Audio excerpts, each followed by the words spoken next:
राज्य राजनैतिक समीकरण को देखिले एक नुआ दलर आवश्यकता को संपूर्ण अस्वीकार करि हेब नाही। दीर्घ समय धरी बिजु जनता दल राज्य राजनीति रे प्रमुख भूमिका नहीं आसुवा बेले एबे दलर भोट को बंचाई रखिबा नै विभिन्न समस्या देखा जाउची।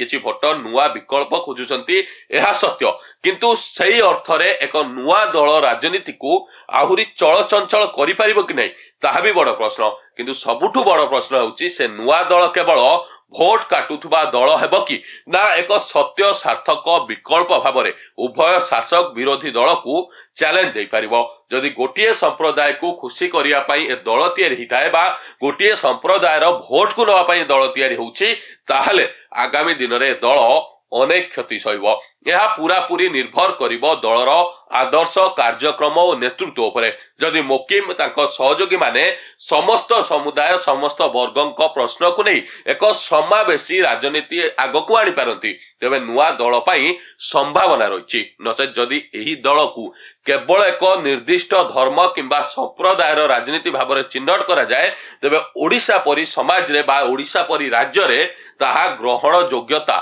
सीमित होइजिवो। ओडिशार भोटर परंपरागत भाव में धर्मांधता ठारू अधिक विकास स्थिरता और नेतृत्वर गुरुत्व दे आछंती। एहा भूली जिबा ठीक नुहे।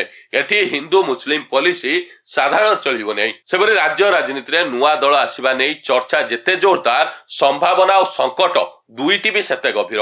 मोकिम को राजनीतिक पदक्षेप केवल एक व्यक्तिगत अभिमान किंबा प्रतिक्रिया होई रहिबो कि नहीं ना ओडिशा राजनीति को एक नुआ दिग दब ताहा आसंता दिन रे स्पष्ट हबो। किंतु एतिके निश्चित राज्य राजनीति एबे एक नुआ मोड़ रे ठिया होइछ एवं सेही मोड़र दिग निर्देश करिवे भोटर माने।